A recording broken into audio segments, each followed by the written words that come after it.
Good morning, students. Welcome to SRSL online classes. Myself Vandana Mishra. Today topic is managerial role. अपने से पहले का जो video है उसमें हमने पढ़ा था What do you mean by managerial process? कि मैनेजमेंट प्रोसेस क्या है, मैनेजमेंट प्रोसेस एंड उसके फीचर्स, उसके बारे में हमने क्या किया, उसमें डिस्कशंस किया था। अपन आज अपना जो टॉपिक है वो है managerial role. What do you mean by managerial role? Role क्या है? तो रोल मीन्स बिहेवियर और set of behaviour and function और set of function of manager which is expected by organizations and society and manager play his role and behaves। मतलब एक manager ऐसा behave करता है जो उनसे ऑर्गेनाइजेशन चाहता है कि वो एक्सपेक्ट करता है कि वो मैनेजर क्या काम करेगा, किस तरीके से करेगा, ठीक है ना। सोसाइटी है वो उससे जो उम्मीद करती है उन सबको जो पूरा करता है, जो अपना रोल प्ले करता है, वही क्या है, managerial role. That is managerial role. आप उसको क्या कह सकते हो कि वो क्या है, एक मैनेजरियल रोल है। आगे बात समझ में। अब बात करते हैं कैटेगरीज की। इसकी कैटेगरीज मिंटसबर्ग ने, अकॉर्डिंग टू मिंटसबर्ग ने बताया था इसकी 10 कैटेगरीज है। इसकी जो मतलब मेन कैटेगरीज है वो 3 कैटेगरीज है। इसकी जो सब कैटेगरी है वो टोटल मिला के टोटल 10 है। आई बात समझ में। सबसे पहले हम बात करते हैं categories. Interpersonal role, second informational role, third है डिसीजनल रोल। आई बात समझ में। इंटरपर्सनल रोल को आप कह सकते हो कि क्या है, टॉप लेवल मैनेजमेंट। मतलब जो टॉप लेवल के जो मैनेजर होते हैं वो क्या करते हैं, अपना इंटरपर्सनल रोल प्ले करते हैं। सेकंड थिंग इंफॉर्मेशनल रोल, जो मिडिल लेवल जो मैनेजर है वो क्या करते हैं, इंफॉर्मेशनल रोल को प्ले करते हैं। आई बात समझ में। थर्ड जो है वो है डिसीजनल रोल। डिसीजनल रोल जो लोअर लेवल मैनेजर होते हैं, इसको आप कह सकते हो सुपरवाइजर, तो वो है वो डिसीजनल रोल को क्या करते हैं, प्ले करते हैं। अब अपन इसकी सब कैटेगरी के बारे में डिस्कशन करेंगे। आई बात समझ में। तो देखो इंटरपर्सनल रोल में सबसे पहले आता है फिगर हेड। फिगर हेड का मतलब क्या होता है कि अपनी संस्था का हेड ऑफ डिपार्टमेंट। जैसे फॉर एग्जांपल है किसी भी कंपनी का सीईओ, ठीक है ना। सीईओ जो होता है वो किसमें आता है, फिगर हेड में आता है, ठीक है ना। तो संस्था का जो हेड ऑफ डिपार्टमेंट है वो जो है उसके जो मैनेजर्स हैं वो किसमें आते हैं, फिगर हेड रोल में। आई बात समझ में। इनका जो मेन फंक्शन होता है वो क्या होता है, इनका मेन फंक्शन सिंबॉलिक और सोशल सेरेमोनियल इन नेचर। मतलब इनका जो नेचर होता है वो क्या करता है कि सोशल, मतलब ये लोग सोशल होते हैं, लोगों से मिलना जुलना, ठीक है। और जो भी हमारी सेरेमनी वगैरह होती है, हमारे फंक्शन होते हैं उनको अटेंड करना, ठीक है। और जो इम्पोर्टेंट हमारे डॉक्यूमेंट्स होते हैं उन पर सिग्नेचर करना, ठीक है, उनका ये काम होता है। उनको देख रेख करना, उन पर सिग्नेचर करना, उन पर डिसीजन लेना कि हमें क्या करना है, प्लानिंग करना, ठीक है, स्ट्रेटजीज को तैयार करना, मेंटेन करना। आई बात समझ में। और अपने ऑर्गेनाइजेशन के लिए गोल बनाना, फिक्स करना उनको कि हमारे ऑर्गेनाइजेशन के ये गोल है, हमारे बिजनेस के ये गोल है, हमें इनको अचीव करना है। ये काम किसका होता है, फिगर हेड। आई बात समझ में।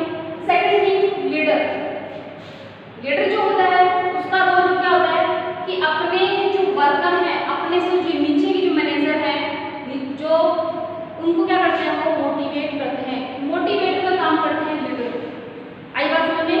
लीडर का काम क्या होता है कि अपने नीचे जो है सबऑर्डिनेट्स हैं उनको क्या करते हैं, वो डे टू डे मोटिवेट करते रहते हैं। क्योंकि मोटिवेट जो है वो भी मैनेजमेंट का ही एक फंक्शन है। आप मैनेजमेंट के सेकेंडरी फंक्शन में इसको इंक्लूड कर सकते हो, क्योंकि बिना मोटिवेट के, विदाउट मोटिवेशन आप क्या नहीं कर सकते, बेटर मैनेजमेंट नहीं कर सकते। आगे बात समझ में। और अपन ने पढ़ा था मैनेजमेंट के फीचर्स कि management is a continuous process. Management एक कंटिन्यूअस प्रोसेस है, वैसे ही motivation is a continuous process. Motivation भी क्या है, एक कंटिन्यूअस प्रोसेस है।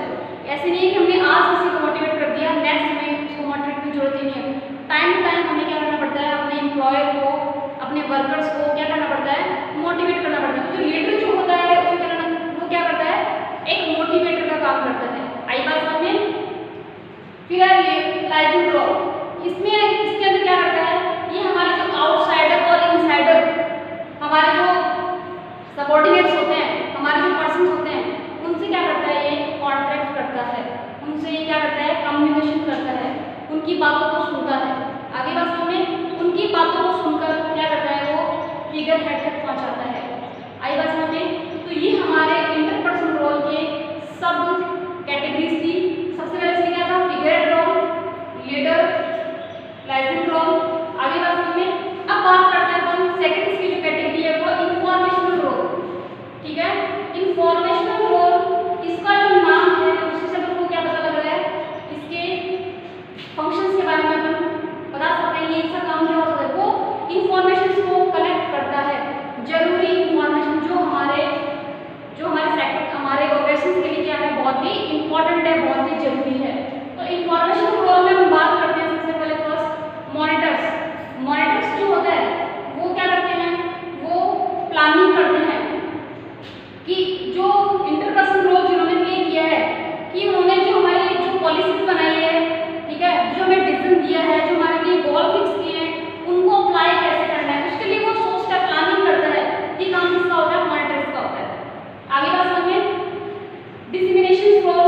डिसेमिनेशन रोल का काम क्या होता है कि जो उनको मॉनिटर से जो उनको इंफॉर्मेशन मिली है उनको क्या करता है, वो चारों तरफ फैलाता है कम्युनिकेशन के थ्रू। ठीक है ना, क्योंकि अगर किसी भी काम को अगर करना है अपन को, जब तक उसके बारे में हम जानेंगे नहीं, तो समझेंगे नहीं, उसके बारे में आपको अपने पास में इंफॉर्मेशन नहीं होगी, तब तक अपन अपने उस काम को पूरा नहीं कर सकते। तो डिसेमिनेशन रोल क्या करता है, अपने ग्रुप में क्या करता है, उन सारी इंफॉर्मेशन को फैलाता है। फिर है नेक्स्ट इसमें third spoke person role. Spoke person role के अंदर जो पर्सन होता है वो क्या करता है कि जो हमारे मतलब ऑर्गेनाइजेशन की पॉलिसीज होती है, हमारे जो रूल्स होते हैं, उनके बारे में हमारे जो कस्टमर हैं उनको बताता है। हमारे जो वर्कर है, हमारे जो एम्प्लॉय है, उनको क्या करता है, उसके बारे में डिस्कशंस करता है कि हमारी जो पॉलिसीज है, हमारे जो रूल्स है, रेगुलेशंस है, वो ये हैं। उनका काम किसका होता है, स्पोक पर्सन मैनेजर अपने इस काम को करता है। नेक्स्ट इसमें डिसीजनल रोल, जिसके हम बात करते हैं, मान लो ये आपका टॉप लेवल हो गया, ये आपका मिडिल हो गया, और ये आपका लोअर लेवल हो गया। तो लोअर लेवल में आप आपको सुपरवाइजर भी कह सकते हो ऐसे। तो डिसीजनल पे एक होता है एंटरप्रेन्योरियल। एंटरप्रेन्योरियल कौन होता है, आप इसको बोलते हैं कि हिंदी में आप कह सकते हो उसको उद्यमी या फिर साहसी, जो क्या करता है बिजनेस में हमारे पास में कौन कौन सी अनसर्टेनिटीज आ सकती है, ऐसी परिस्थितियां जो हमने कभी सोची नहीं है, जिसको हमने कभी इमेजिन नहीं किया है, उन सब के बारे में आने वाली रिस्क, ठीक है ना, रिस्क उठाने का काम कौन करता है, एंटरप्रेन्योरियल रोल में मैनेज करते हैं।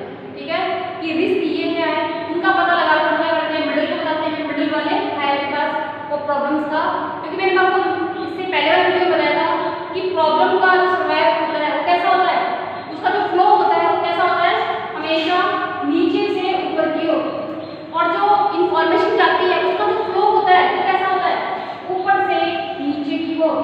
आई बात समझ में, तो इसके अंदर एंटरप्रेन्योर क्या करता है, अपने हिसाब से वो देखता है कि इस काम को करने में कितना रिस्क है। आई बात समझ में, उस रिस्क का पता लगाकर वो उस चीज को ऊपर तक पहुंचाता है। आगे बात समझ में, सेकंड इसमें है डिस्टर्बेंस हैंडलर। डिस्टर्बेंस हैंडलर क्या करता है, इसके नाम से पता लग रहा है कि जो हमारे ऑर्गेनाइजेशन में, हमारे बिजनेस में, हमारी कंपनी में जो भी डिस्टर्बेंस हो रहा है काम को लेकर, कि हमारा काम उससे हो नहीं पा रहा है, या मान लो कोई भी ना मतलब जैसे हड़ताल वगैरह हो गई हो, कुछ भी हो गया वैसे कुछ, या कोई लड़ाई झगड़े हो गए हो, उनसे निपटने का काम कौन करता है, डिस्टर्बेंस हैंडलर रोल में मैनेज करते हैं। आगे बात समझ में, इनका काम क्या होता है कि डिस्टर्बेंस को फिनिश करना। डिस्टर्बेंस को फिनिश कैसे कर सकते हैं, ये काम किसका होता है, डिस्टर्बेंस हैंडलर का। आगे बात समझ में, फिर थर्ड इसमें है रिसोर्स एलोकेशंस। रिसोर्स एलोकेशंस का काम क्या होता है कि हमारे डिपार्टमेंट्स अलग अलग होते हैं, हमारे अलग सेक्टर होते हैं, तो उनको अलग अलग अपने काम के अकॉर्डिंग, अपने वर्क के अकॉर्डिंग अलग अलग रिसोर्स की जरूरत पड़ती है कि हमें इस टाइम पे ये रिसोर्सेज की जो चाहिए, तो उन सब की पूर्ति जो है वो कौन करता है, रिसोर्स एलोकेशन रोल में मैनेजर करते हैं। आगे बात समझ में, क्या करता है, सबको प्रोवाइड करवाते हैं रिसोर्सेज। ठीक है, कि इनके पास में इन रिसोर्सेज की कमी है, इनके पास में इस डिपार्टमेंट की रिसोर्सेज की कमी है, तो उन रिसोर्सेज को क्या करवाते हैं, उनको प्रोवाइड करवाने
लेवल।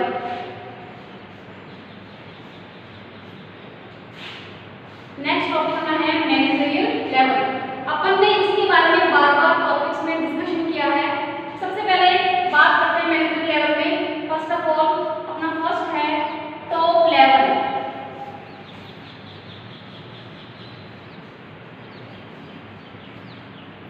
ठीक है, सेकंड अपना है मिडिल लेवल।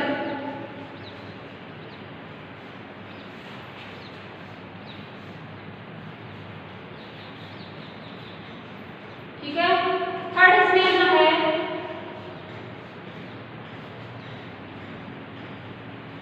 Lower level. आई बात समझ में? तो अपना जो टॉप लेवल मैनेजरियल जो है वो क्या करता है, वो पॉलिसीज एंड प्लानिंग को क्या करता है, तैयार करता है, मेंटेन करता है, पॉलिसीज बनाता है। जो अपन ने अभी तक इससे पहले वाले टॉपिक्स में रोल में पढ़ चुके हैं कि टॉप लेवल जो है वो क्या करते हैं, टॉप लेवल क्या करते हैं, पॉलिसीज और प्लानिंग को तैयार करते हैं। आगे बात समझ में? मिडिल लेवल जो है वो क्या करते हैं, मिडिल लेवल जो जिसमें आप जैसे मान लो टॉप लेवल में आप जो कंपनी के जो एमडी है, सीईओ है, इनको क्या कर सकते हो आप, इंक्लूड कर सकते हो। ठीक है, और मिडिल लेवल जो है जैसे मान लो डिपार्टमेंटल मैनेजर है, जैसे मान लो डिपार्टमेंटल मैनेजर हो गया, फैक्ट्री हेड हो गए।